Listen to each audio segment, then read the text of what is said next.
Oh, that's a lot of faces. Okay, ready.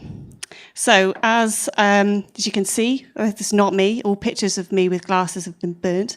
As an adolescent, I was deciding what to do with my life. And I thought, I want to be a doctor, but I very quickly realised I didn't want to touch anything disgusting.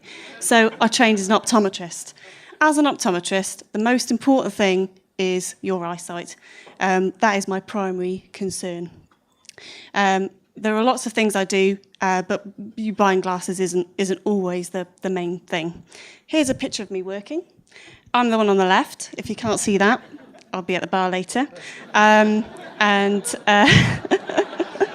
It's my only joke. It really is.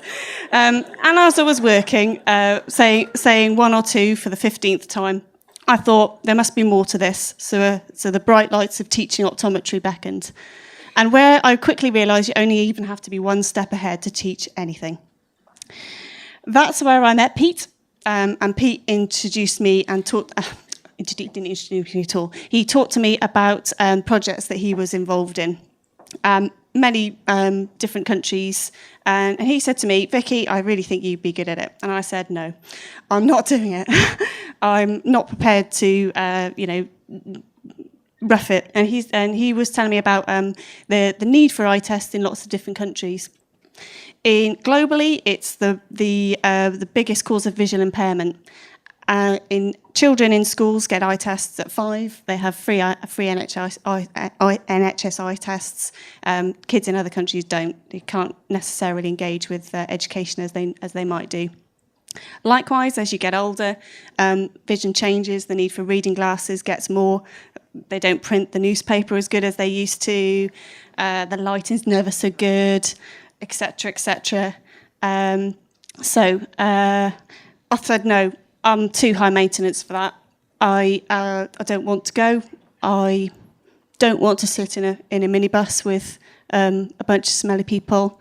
I don't want to sleep on the floor. It's a holiday. And seeing as the trip to the all-inclusive trip to the Maldives wasn't going to happen that year and I was single, I thought, well, I may as well go. So 9 trips then followed. Lots of different eye tests, lots of different people. So the lady at the top, just quite glad to get a pair of reading glasses. That chap at the bottom was a local police officer, so we did our bit for crime prevention in that town.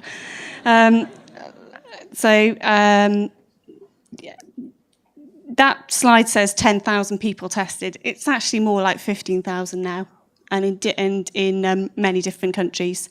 So these slides show a few of the conditions.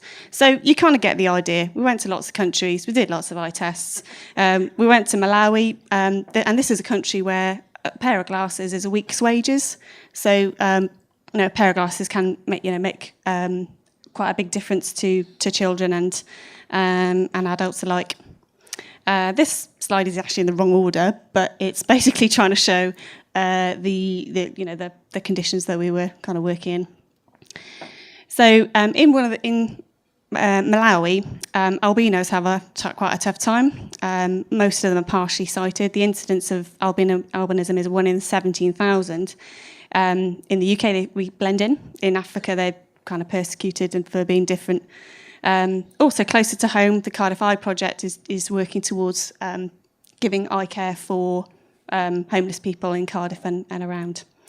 So, yeah, as I said, you get the idea, lots of eye tests. But what I wanted to say to you is not just about the opticians, about loads of other people that are involved as well. This is Keith, a man in a shed. We've all got them in our families.